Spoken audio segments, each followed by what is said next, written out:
प्रेम कुमार भाई, मैं एक चीज और दर्शकों को फिर से सिर्फ याद दिलाने के लिए बता दूं कि 2020 का जब इलेक्शन विधानसभा का हुआ था, तो जो फासला था, उस समय महागठबंधन बोलते थे, अब इंडिया गठबंधन बोल लीजिए, उसके और एनडीए के बीच का वो दशमलव में उसका फर्क था। एनडीए को 37.26% वोट मिले थे, महागठबंधन को 37.23%। 1,57,00,000 वोट मिले थे एनडीए को, 1,56,00,000 वोट मिले थे महागठबंधन को। करीब 10,000 वोटों का फर्क था। ये बात मैं इसलिए बता रहा हूं कि बहुत टाइट चुनाव था।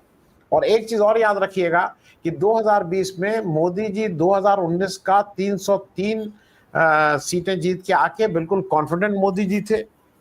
2024 में मोदी जी की जो स्थिति हुई है वो सबके सामने है। बिहार में भी उनकी कम सीटें आई हैं। और 2020 में नीतीश कुमार का जो दबदबा था, आज नीतीश कुमार लाचारगी या बेचारे जैसे हो गए हैं। इसको मद्देनजर रखते हुए क्या ये बीजेपी की एक डेस्परेशन है जो वो ये सब करके और किसी तरह से इलेक्शन को हाईजैक करना या लूटना करना चाह रही है, या इसका एक लॉन्ग टर्म प्लानिंग, क्योंकि अगला इलेक्शन तमिलनाडु, वेस्ट बंगाल, केरल, इन सब जगहों पे है जहां बीजेपी की नजरें बहुत दिनों से हैं, तो ये उनको भी उसका एक टेस्ट केस कर रही, पायलट प्रोजेक्ट। प्रेम भाई। जी जी, शुक्रिया आनंद जी। देखिए, जब हम बोलते हैं बीजेपी की डिस्परेशन है तो शायद कुछ बातें अनकही रह जाती हैं। देखिए, बीजेपी कुछ नई बात स्थापित करती देखती है कि चुनाव होगा तो जीतेंगे हम ही। जो बात आज राहुल गांधी कह रहे हैं या इससे पहले तेजस्वी यादव कह रहे थे कि चुनाव में अगर हम जीत कर आए तो वो जो बोलने की जरूरत अपोजिशन को पड़ रही है वो इसलिए कि ये परसेप्शन बनाने में कामयाब हो रही है बीजेपी कि बेईमानी करे या शैतानी करे, जीत के तो आएंगे हम ही। चाहे महाराष्ट्र ले लो, चाहे हरियाणा ले लो, या कोई भी मॉडल ले लो, जीत के हम ही आने वाले हैं, ये बात दिमाग में डाल रहे हैं। अब ये जो पूरी कवायद है एसआईआर की, उससे क्या मैसेज जा रहा है? उससे मैसेज यही जा रहा है जो बात आप कह रहे हैं कि छोटे छोटे अंतर वाली सीटें जो पिछले बार भी मैनेज हुई थी, और वैसे कुछ लाख वोट्स भी इस बार अगर मैनेज कर लिए गए तो चुनाव तो बीजेपी जीत गई। और यही बात जनता के मन में वो बिठा देना चाहती है कि कर लो सर्वे, कर लो कैंपेन, कर लीजिए अपना जितना आंदोलन है, जीतेगी तो बीजेपी। इसको तोड़ने की आवश्यकता भी है और इसको नहीं मानने का एक असर्ट करने की जरूरत भी है कि जो लड़ाई जनता लड़ना चाहती है और उसको पॉलिटिकल लीडरशिप जनता के माध्यम से लड़ना चाहते हैं, वो लड़ाई लड़ी जा सकती है। ऐसा नहीं है कि जो नरेंद्र मोदी और उनकी पार्टी चाह लेगी वही होगा। ये इस चीज को तय भी करना बाकी है और तय होना भी बाकी है। इसी क्रम में कई बार, जैसे आज बिहार बंद है, आज भारत बंद भी है, लेकिन भारत बंद जब मजदूर संगठन बंद करते हैं तो अक्सर ये चर्चा होती है क्या होगा, कितना बंद हुआ, बंद तो सफल नहीं हुआ, छिटपुट बंद रहा, आंशिक असर पड़ा, मिला जुला असर रहा। इन शब्दों के चारों ओर ये बात गढ़ी जाती है कि इससे क्या हो जाएगा। लेकिन यहां पर यह बात समझने की है, भाई हुआ तो तब भी कुछ नहीं था क्या? जब अंग्रेज के राज में कोई अनशन करते हुए हमारे क्रांतिकारी शहीद हो रहे थे, तब भी कोई अंग्रेज भाग तो नहीं रहे थे। लेकिन जो पॉलिटिकल अवेयरनेस पैदा हो रही थी, जो राजनीतिक हथियार हैं डेमोक्रेसी के लिए, और गुलामी के दिनों में डेमोक्रेसी पाने के लिए, गुलामी से लड़ने के लिए थे, और आज डेमोक्रेसी बचाने के लिए, वो हमारे हथियार कमजोर न पड़े, इसके लिए इसका जिंदा रहना, हड़ताल का, विरोध का, प्रदर्शन का बहुत जरूरी होता है। जैसे बिहार बंद हो गया, आज बिहार बंद अब जब बिहार बंद या भारत बंद से सरकारें नहीं मान रही हैं, नहीं चेत रही हैं, अनशन का कोई असर नहीं पड़ रहा, भले हम मर जाएं अनशन करते हुए, तो ऐसे में डेमोक्रेटिक राइट्स को जिंदा करने के और कौन से तरीके हमें बनाने होंगे, ये भी चिंता करने का अवसर होता है। इसमें हम अगर देखते हैं तो हमें ये लगता है कि अब एक इनोवेशन आंदोलन में भी जरूरी है।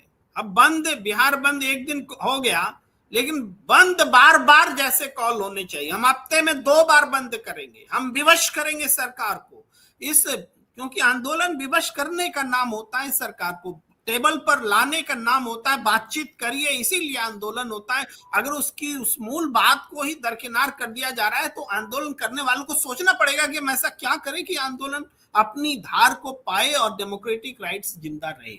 आज इसी पृष्ठभूमि में हम कह रहे हैं कि बिहार में जो आज बंद हुआ है उसका क्या है, जनता को समझ में आ रहा है कि हमारे वोट छीने जा रहे हैं। ये वोट बंदी की बात सबको समझ में आ रही है, लेकिन हम ये देख रहे हैं कि राजनीतिक दलों में एक संकोच है। वो बिहार बंद नहीं कर रहे हैं, वो चक्का जाम कर रहे हैं। क्यों भाई? आपने चक्का जाम किया, चक्का जाम हुआ कि नहीं हुआ? हुआ है, पता कर लीजिए, पूरे प्रदेश में चक्का जाम हुआ है। रेलगाड़ियां भी रुकी हैं, सड़क, राष्ट्रीय राजमार्ग भी रुके हैं और शहरों के भीतर भी सड़क जाम हुए हैं।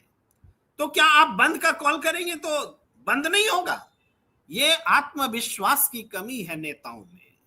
वो चक्का जाम कर रहे, बंद नहीं कर रहे। अरे जब हमारा एक बड़ा राजनीतिक अधिकार वोट खतरे में है, और वोट कैसे खतरे में, इसको हम लोग हमेशा चर्चा करते रहे हैं, उसकी भी थोड़ी बहुत हम चर्चा कर लेंगे। लेकिन जो वोट खतरे में है, वोट देने का अधिकार, तो इससे बड़ी लड़ाई और क्या होगी? इस लड़ाई को बचाने की जरूरत है। ये लड़ाई तब भी लड़े जाने की जरूरत थी जब वोटिंग मशीन 99% तक रिचार्ज मिल रहा था काउंटिंग के समय, तब भी लड़ने की जरूरत थी जब लोकसभा चुनाव के बाद वोटिंग का आंकड़ा 11 दिन के बाद दिया जा रहा था, 5 बजे के बाद में वोट परसेंटेज बढ़ रहे थे विभिन्न विधानसभा चुनाव में, विभिन्न लोकसभा चुनाव में, तब भी जरूरत थी। और ये जरूरत बढ़ती चली जा रही है। वोट छीनने और लूटने वालों की का दुस्साहस बढ़ता चला जा रहा है, क्योंकि हमारा रजिस्ट्रिव फोर्स जो है, जो डेमोक्रेटिकली होना चाहिए, वो कहीं ना कहीं संकोच कर रहा है। बिहार बंद हुआ, मैं कह रहा हूं, लेकिन बिहार बंद टोटल बंद क्यों नहीं हुआ? स्वतः स्फूर्त बंद क्यों नहीं हुआ? तो ये हो, इसके लिए अवेयरनेस की भी जरूरत होती है। कैंपेन में हम पूरे जज्बे के साथ उतरे, ये दिखाने और बताने की भी जरूरत होती है। मैंने ये नहीं कहता कि आज जज्बा नहीं था, है, लेकिन इसको उस लेवल पर ले जाना है कि बिहार बंद हो, देश बंद हो। ये वोट का सवाल है, वोटिंग राइट का सवाल है। जहां 2003 वाली बात आती है, 2003 में जो जितनी आबादी थी और उसके बाद से 2025 तक में जितने लोग मरे हैं, 2003 से 2025 के बीच का आंकड़ा अगर निकालेंगे तो वो 1,46,00,000 के करीब बैठता है। 1,46,00,000 दिवंगत हुए हैं 2003 से अभी तक, जो वोटर लिस्ट में रहे होंगे। अब उस 2003 को आप रेफरेंस बनाएंगे आज के वोटर को जिंदा करने के लिए। इसका मतलब क्या है? कोई मरे हुए वोटर्स की एक टोली पैदा होगी जो हम देख नहीं पाएंगे। ये वो पैदा करेंगे जो सत्ता में है, जिनके पास में ईवीएम, जिनके इशारे से इलेक्शन कमीशन चलता है। वो एक ऐसी टोली वोटरों की पैदा करेगी इसी 1,46,00,000 वोटर्स में, जो उस समय 50 साल या उससे कम उम्र की रहे होंगे और आज 75 की उम्र के आसपास जिनकी उम्र होगी, और वो वोटर लिस्ट में जिंदा हो जाएगा। और ये जिंदा होना बहुत आसान है, हमसे पूछ के तो होगा नहीं, वो बीएलओ से पूछ के होगा, बीएलओ की मिली भगत से होगा, चुनाव आयोग की मिली भगत से हो गया। मर गए उनसे भी पूछने की भी जरूरत नहीं है। अब ऐसे तौर तरीके अडॉप्ट किए जा रहे हैं कि वोटर ही की फौज, एक छद्म स्यूडो वोटर्स खड़े हो जाएंगे और हमें पता नहीं लगेगा। और तब जबकि देश की आज बड़ी आबादी वोटर लिस्ट से एक्चुअली बाहर है, और हम ऐसी स्थिति पैदा करें जो मर चुके हैं उनको वोटर लिस्ट में कैसे जिंदा किया जाए। समझिए कितना बड़ा षड्यंत्र चल रहा है। मैं बस एक पहलू बता रहा हूं।